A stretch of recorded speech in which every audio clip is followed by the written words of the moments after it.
Um, a verse in Revelations always gets my attention. The crazy verses always get my attention. You know what I mean? Like that's pretty insane. And this is what I've come across in the past as well. It's in Revelations chapter 9, verse 6. And it says, "And in those days shall men seek death, and shall not find it, and shall desire to die, and death shall flee from them." Yep.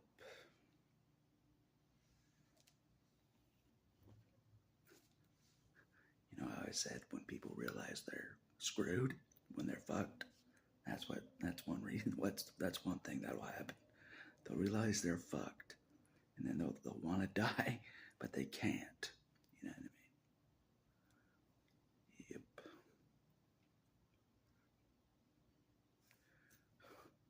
I think I'd rather die than face God. I'd rather die than face God. Anything but that. Exactly. Yep. They'll run to the hills, run for their lives, ask the rocks to fall on them, hide them from Jesus, you know? No joke. Praying for death. They can't find death. God knows I know how that goes. I do. Wanting death but can't find it. Can't achieve death. God knows how I know how that goes. I'm a soldier looking for his honorable death. I am. You know? And God's like, no honorable death for you. We got work to do still. You got work to do. I'm like, all right. When am I done with the work? When is it done so I can get twinkled off the planet? No joke. He's like, God's like, we got a lot of work to do still. I feel like I'm right about this. That's what's scary. That's what's really scary. I have a lot of work to do for God ahead of me. I do. Like I said before, in another video, he hasn't really unleashed me, really, fully, full force. My full self for all to see. He hasn't unleashed me yet. God has. I haven't even shown my full self on YouTube. All the videos I made, my full self is being held back still. Think about that. Scary thought. I'm a beast. No joke. God knows as well.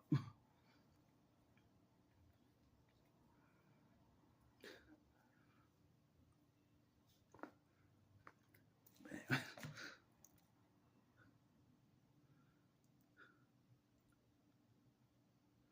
I've held back because, like, I don't know. I was too respectful of the people of the planet. I was too respectful. I let them walk all over me, you know. Turn the other cheek, Jesus said. Yeah, thanks, Jesus. Turning the other cheek, thanks. Nearly got me killed. Turning the other cheek more than once, thanks, friend.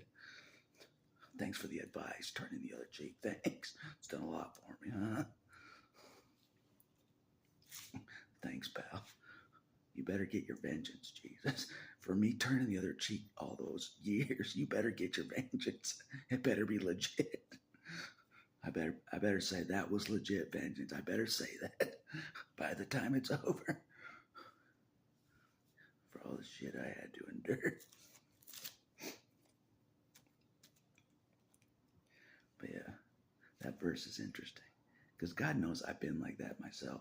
Trying to find death to get away from God.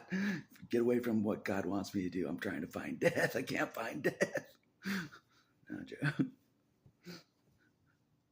I can't find death. Only one option. I have to walk this purpose. I have to. I can't find death. I have to keep walking the purpose. God knows it leaves me with the option of walking the purpose still. Doing what my mission, why I'm here. Because I can't find death. I have to keep going. Keep walking the road. Yeah.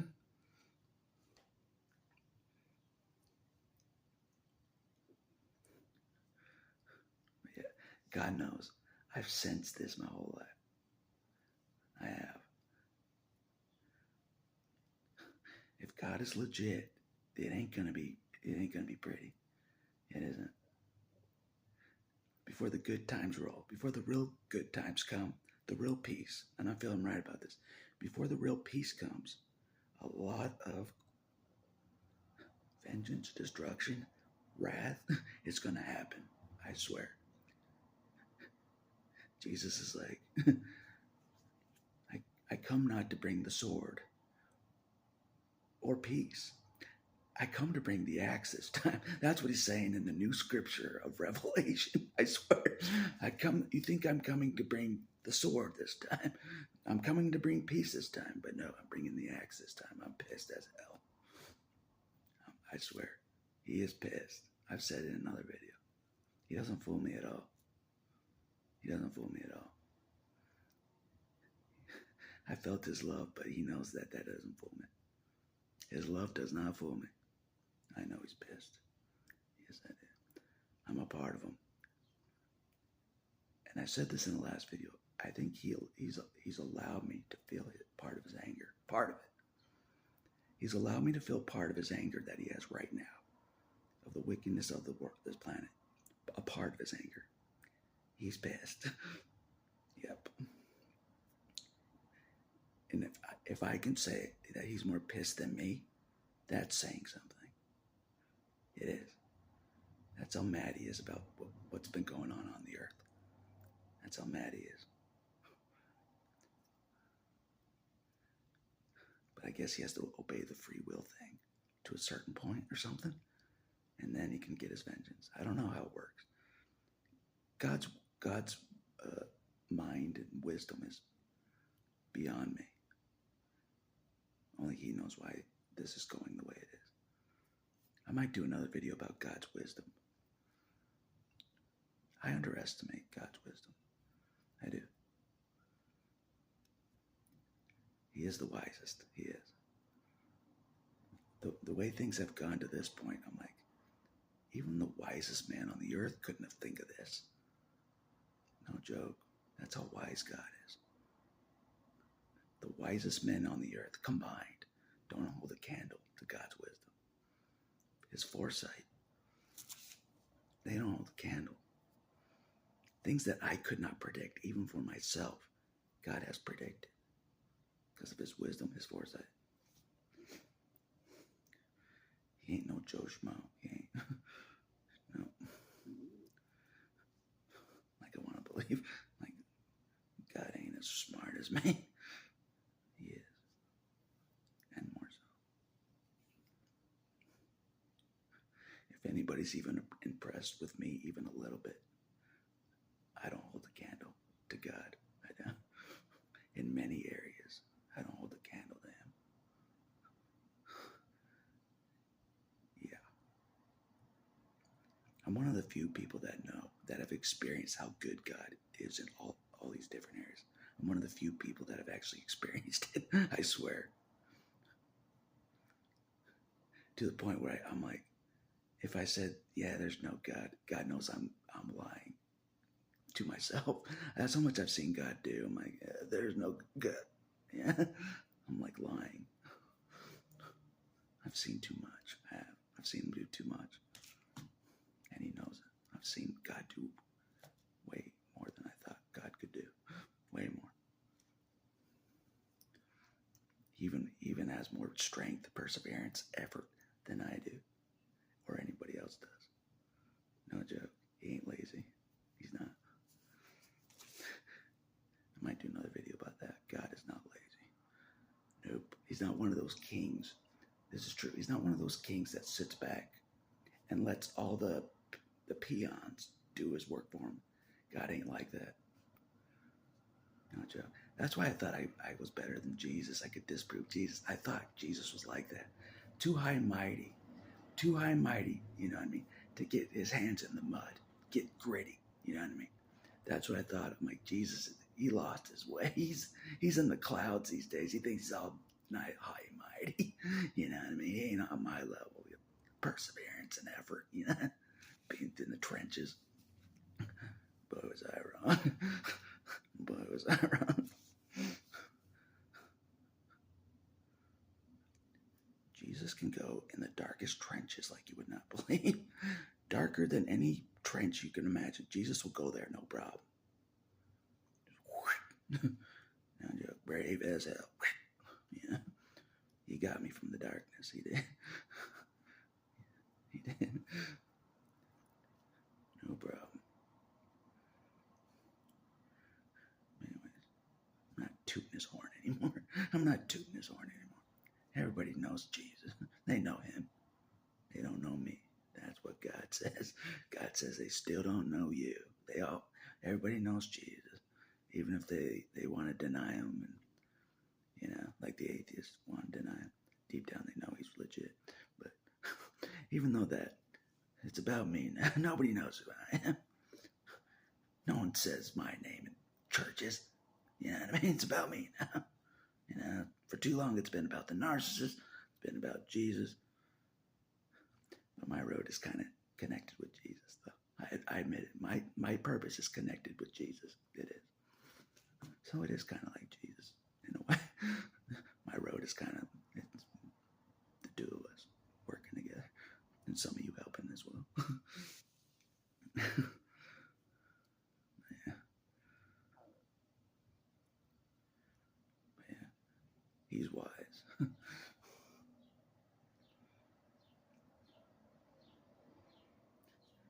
Like the way he thought of things, to get me to this point. I would never have thought that. To get me to a position like this, a state like this, I would have never thought all these different ways to get me like this, to create me to this, Only Jesus knows what to do to create the person he wants me to be. Exactly, you know what I mean? But anyways. But yeah, that's what men will do when they're like, oh shit, Jesus is coming for real. The real Jesus. He survived the crucifixion. Jesus survived the crucifixion. He still goes. They're going to realize that. They're like, oh fuck. Oh fuck. He saw everything we did in life. Oh fuck. Death, find me. Death, where are you? Help, help. Save me, death. Death, save me from Jesus. This is exactly what it means. They're looking to death to save them from Jesus. They won't find it. Even if they try to end their own lives, it won't work. Think about that. They're trying to end their lives to get away from Jesus and his wrath, his vengeance, Because I think the vengeance of Jesus is more than just death. There's more hell to come. There's more hell to it. Trust me. I think I'm right about that. It's more than just a merciful, quick death. Jesus' vengeance. It's more than that. I have a feeling. It's more than just that. There's a lot more to Jesus' vengeance. There's a lot more to it than just a quick death. That's too easy. They're getting off the hook way too easy if they just get a quick death from Jesus, in my opinion. It's gonna be something else. You know what I mean? No joke.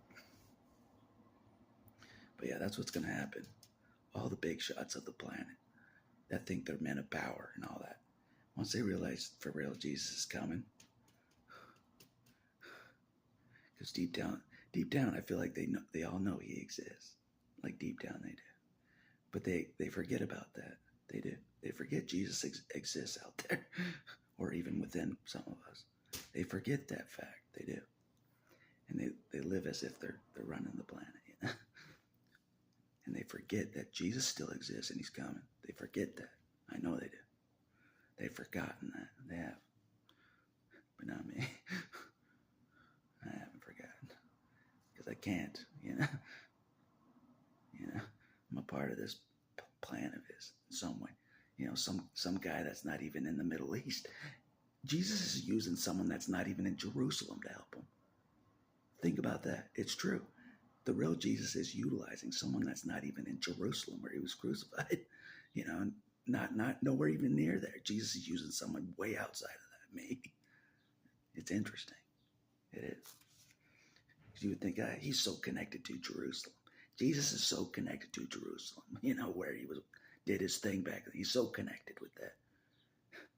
Not so. He'll utilize people all over. He will. Way outside of Jerusalem. Way outside. To the point where no one's going to see it coming. You know what I mean? His battle axe is not even in Jerusalem. Think about that. Jesus' battle axe of vengeance is not even in Jerusalem. Confusing, isn't it? That's how crazy his method, his plan is. You would think his acts of vengeance would be over there in Jerusalem, fighting for him. It's not. It's way far away from Jerusalem. Not to say he might send me there one day. I don't know. Sending his axe to Jerusalem to, do some stuff. I don't know. Personally, I'm a homebody. I don't want to go across the seas for Jesus, even to see where he was crucified. I don't care. Jesus found me, and he found me. I didn't have to go to Jerusalem to find Jesus. He found me way far away from Jerusalem. He found me. That's what I was telling people. I'm like, Jesus found me first. He did. The real Jesus found me. He found me. I didn't really believe him. I thought I outsuffered him. I'm like, he ain't nothing. He found me. He did. He found me. And something I said recently, Jesus believes in me. He does. It's crazy. He believes in me more than I believe in him. At this point in time, Jesus believes in me more than I believe in him. And I think he wants me to feel that on purpose. That he believes in me. Stronger than even I believe in me or anybody else out there believes in me. Jesus believes in me the strongest. He does. Out of anybody. That's what's throwing me off. The Jesus that everybody talks about out there, he wouldn't believe in me like this. No way. No way. But he does. It's interesting. I've already done more than I thought I could do in this life. Already. Become more than I thought I could become. With Jesus. Believing in me. It's amazing what just one individual believing in you for real can do. That's what Jesus is showing me. How belief, because no one believed in me my whole life, even me. But having someone that actually believes in me for real, Jesus, how it changes things. It does. Just one person to believe in you, and it's not just talk. He's supporting you like he believes in you. That's what Jesus has been doing. Interesting, isn't it? The great I am believes in some man, I'm like, and I was talking to the Christians about this. Why would he utilize a man to assist him? Jesus can do everything himself without utilizing me or anybody else. So why does he utilize people if Jesus can do everything? There's some wisdom to it. I don't know. Having representatives of him in the body of Christ, there's some wisdom for the people that are the body of Christ, even me included, to do things that Jesus would do. I'm serious. To do things for Jesus that Jesus would do himself down here, if he was down here. He wants other people to do it. For some reason, there's some wisdom to this. He doesn't want me to just say, Jesus can do it. Passing the buck to Jesus always. He can do it. He can do it. Because he knows I've been doing that my whole life. Jesus can do it. This whole purpose by himself. Jesus can do everything, they say. Probably can. But for some reason, he wants to utilize me. Yeah, he does. To do things that he would do if he were here. I'm not joking. It's a big responsibility to live accordingly and do things accordingly as if he was in my place right now. That's a big responsibility, like you would not believe. That's why that's why I don't even want to even say I'm even close to being like Jesus. It's insane responsibility to actually be Jesus. It's insane responsibility for all. Insane responsibility. He has the most responsibility. Jesus does. God does. Whatever name you want to call God. So, he has the most responsibility for everybody, even the wicked. He has the responsibility for his other children to wipe the wicked off the planet. Yeah, that's another big responsibility. It is. Because not a lot of people would wipe off the wicked themselves, like I've wanted to do, like a vigilante. Not a lot of people do that. But I don't know. I guess Jesus is exempt from the "thou shalt not kill." I guess he's exempt. I don't know. I don't know.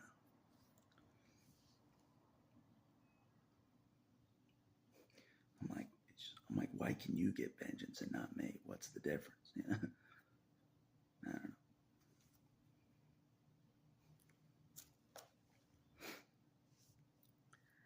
But anyways.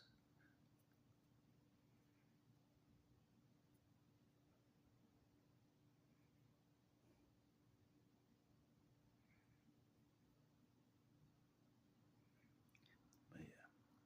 Another thing that I thought about that when you talked about, it takes a while to build a strong foundation. I might do a video about this. It's true. Building a strong foundation, when you've never had a strong foundation in your life, it takes time. It does. Even with Jesus' help, it takes time to build a strong foundation on Jesus, on a rock, you know what I mean? Instead of the slippery, windy sand that I've been in my whole life, No stability my whole life, for most of my life. I would say this is the most stability I've had in my entire life right now. And that's because of the help of Jesus. No joke. That I even have some stability in this life. Some. And I'm not just getting pushed around and treated like crap by narcissists 24/7, in close quarters, I'm not in the battleground 24/7. The war camp, that I guess was a part of God's training for me to be in close quarters with the enemy. For that long, I was in close quarters around the enemy for a long time. This is the most I've been separate from the enemy. This is the longest I've been separate from the enemy. No joke. The most peace. But anyway, peace is uncomfortable for me. It is, but I'm getting used to it. But I do think there will be peace eventually. After Jesus does his thing. After Jesus does all that he's wanting to do. Like I've said before, his vengeance will not just be a quick death. Oh, everyone's, off the hook. It's not going to be like that. There's more to it. After their death, there's going to be more. There's going to be more to their vengeance penalty from Jesus. I swear. I think I'm right about this. Because even when they die, they're not off the hook from Jesus' vengeance. They're not. The vengeance is not done after they die. I think when I read that, this is what I think about when they will look for death but can't find it. They want to not exist so they don't have to face Jesus. They don't want to exist anymore. They don't want to just die, their physical body. They don't want to just physically die, and that's it. They want to eliminate their existence because they know what's coming. The penalty that's coming from Jesus himself. They know what's coming. The hell after death. Something, they know it, They don't want to face that. They're trying to get out of it, looking for some kind of death out, some kind of way out, But I know how that goes. I'm sorry, you guys will have to go through that in the future. It's a terrible thing to look for death and not find it. Trying to get away from God. Trying to get away from God, looking for death, you can't find it. Death evades you. Death evades you. Even God blocks you from, that's it. Because this happened to me. God blocks you from death. He'll block you from death. So you have to pay. You have to face him. You know what I mean? He won't let you die, so you have to face him. You know what I mean? Everyone that's like in the hills, they'll have to face Jesus eventually. Because they can't die.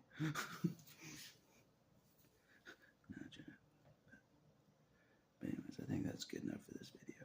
But I had to make a video about this verse because I always found it interesting.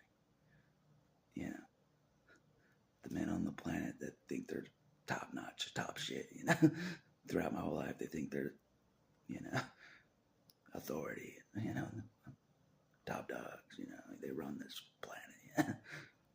Even though that's impossible to run the earth, you know, it's impossible for man to run the actual earth. It's impossible.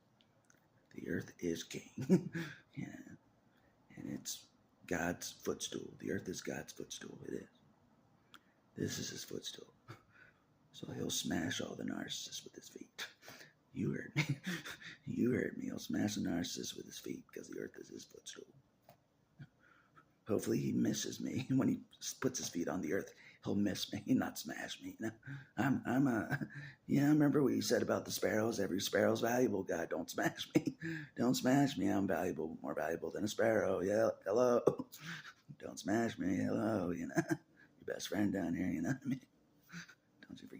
Don't you forget your best friend. He's like, you talked a lot of crap about me. I'm like, well, you understand. You're God. You know why I did that. You know why I did that. You're God. You know why. You know why. Why do I have to explain myself to you, God? You already know why. Because I'm mad. I'm not as mad as you, apparently, though. Apparently you're mad, more mad than I am. God, apparently. That's scary. Even that's scary to me. God's more mad than me. No, Jeff.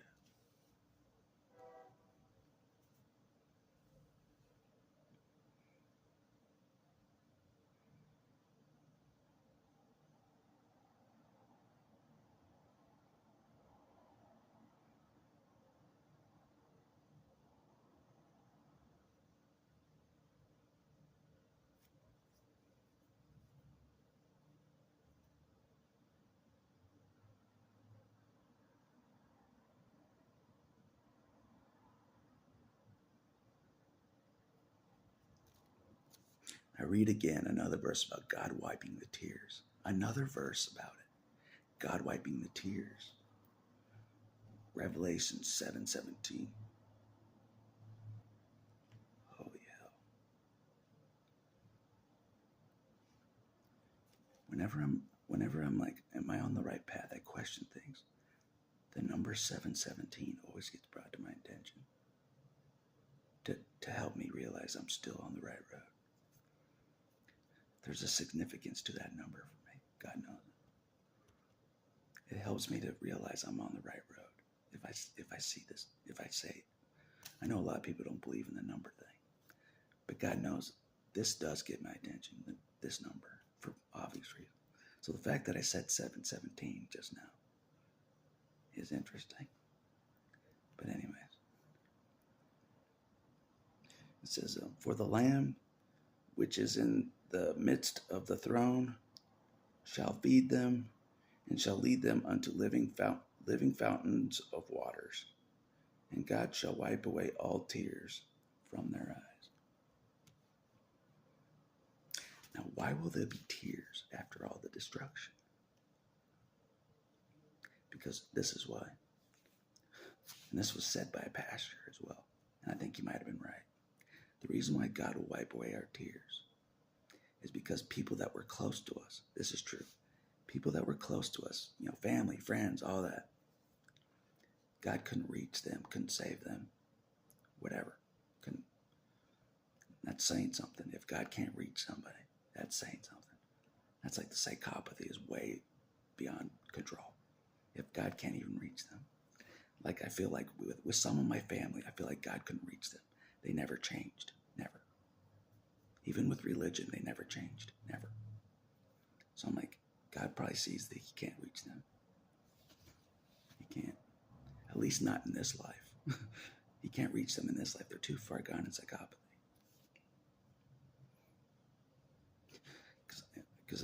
Because even I know I hit a dead end with them. A brick wall with the psychopaths I did. I'm like, they can't change.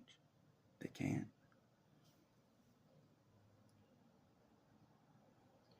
And I know a lot of people argue, or professionals argue, that A narcissist can be cured. They can be cured somehow. I haven't seen that in my own experience. In my own experience over decades, I didn't see that. I'm like, they'll never change after decades of being around them. I don't even think they sought help once. They never went to counseling once. They didn't.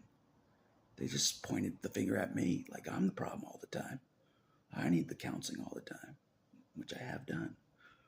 It's me that always needs the counseling, always needs the help. The identified patient, not them.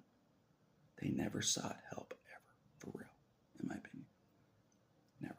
And God knows it. That's what blew my mind. I'm like, their behaviors are not normal. Their treatment of people and me is not normal. This isn't normal. They don't know that. They don't know they're too far gone. But I do. Because I was around.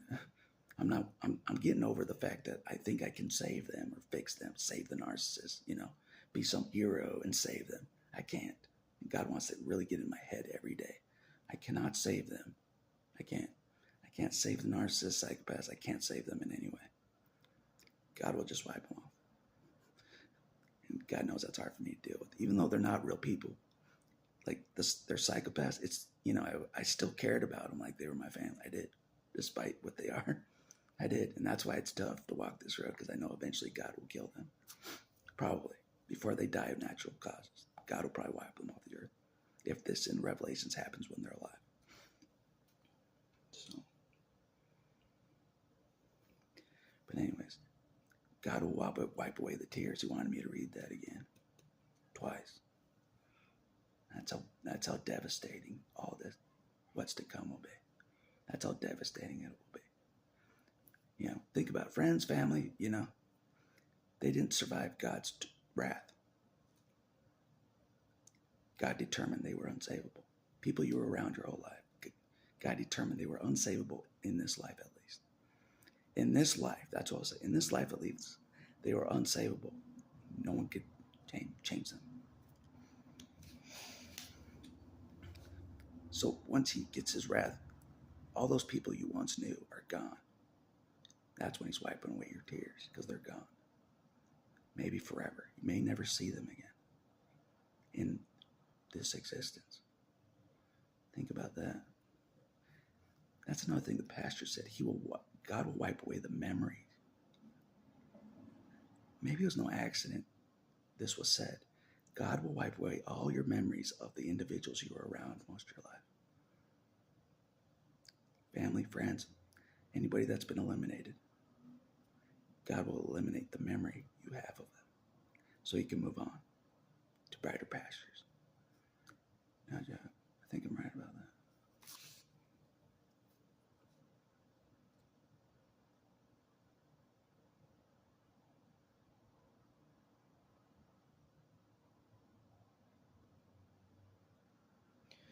But anyways, that's enough for this video, I think.